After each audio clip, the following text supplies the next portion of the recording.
unafraid to entertain ideas, to liberate the marketplace, empower real entrepreneurs, because the digital age is upon us. And if we do not have free speech or first freedoms, then we're all going to live in a country that is unrecognizable. And I believe if we do that and restore integrity in our elections, we're not just going to win a little, we're going to win big, and we're going to win for the next couple decades. Our best days are ahead. God bless you guys. Thank you so much.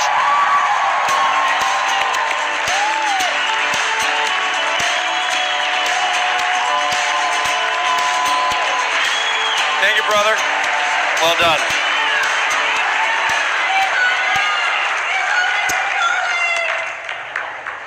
We're going to call an audible here. This was not on the program, and it is something that I am genuinely excited, and I want you to hear the message you're about to hear. There is a guy that's been described as the outsider, the Ted Cruz of the Republic of Korea. A man that saw elections change in his country. A man that saw the power of changing elections. A man that understood what can happen when you change how things are done.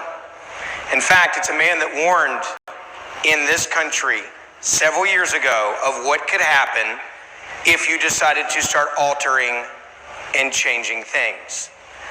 We decided to pull him up here because we thought it was important after everything that just happened in this country to talk about influence and how these things can happen and the warnings, because he is living through this right now in his own country. Please give me a warm welcome to Mr. Min, I should say, as he comes out, a former National Assembly member of the Republic of Korea.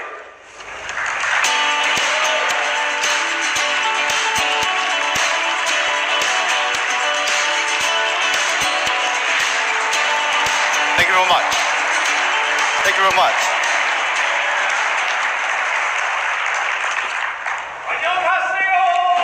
안녕하세요. Ladies and gentlemen, I am the son of a houseboy who worked for American soldiers.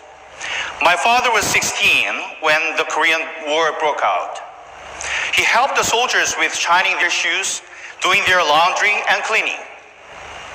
In doing so, my father learned English, and he was my hero. I dreamed of speaking English as well as he did. If my father saw me speaking today, he would be so proud of me.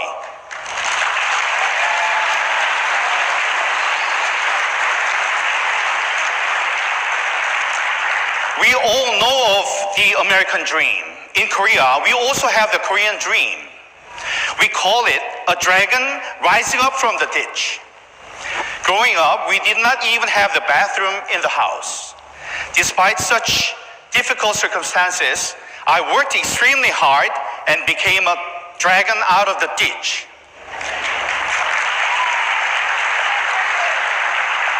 While my father was alive, I was his pride and joy. I graduated from South Korea's Ivy League Yonsei University and joined the major South Korean broadcasting network, KBS. I was Washington, D.C. correspondent and the main evening news anchor. I was the Korean version of Tom Brokaw or Peter Jennings. Following my career as a journalist, I was the presidential spokesperson for former President Park Geun-hye, and after that, I was elected to the National Assembly. So, what am I doing here? On April 15th last year, I lost in the general election. Just like President Trump, my loss was due to election fraud. I have since been fighting diligently against election fraud in South Korea. However,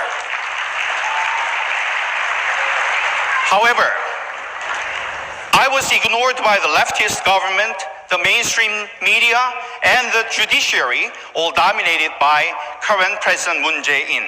So last September, I came to DC and I engaged the American media, government, and the international community regarding the truth of election fraud.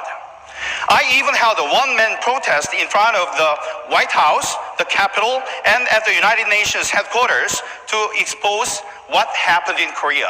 I warned, be aware or be next. I predicted that the November 3rd US presidential election would have strange statistics and that communist China would be involved in the election fraud. These predictions all came true. How could I do that? Because similar things happened in South Korea and to my own self in my district of Incheon. It was planned by leftists. Electronic voting machines were manipulated.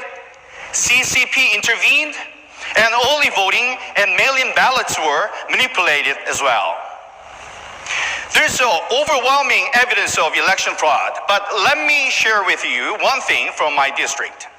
There were 3 candidates in my district, including myself, and the ratio of ballot cast for in-district and out-of-district early voting for all 3 candidates were the same, 0.39. What are the odds? A famous South Korean statistician said that this is like throwing 1,000 coins in the air and all of them landing on the same side.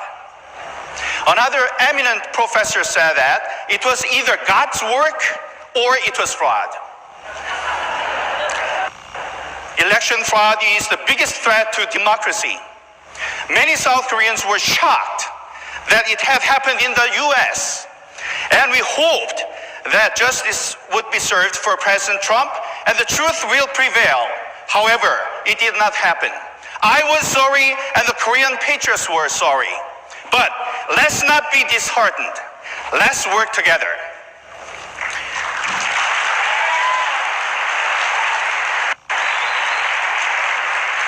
During the Korean War, General Douglas MacArthur saved South Korea with Operation Chromite or the Incheon landing.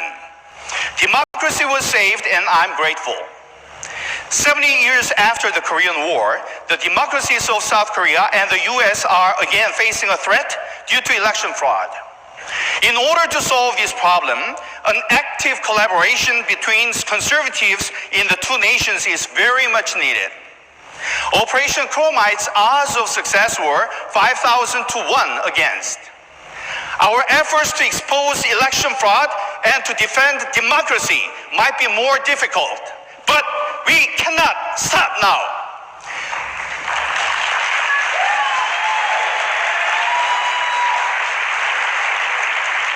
The memorial for Operation Chromite is in the district I represent, Yeonsugu-ul, Incheon.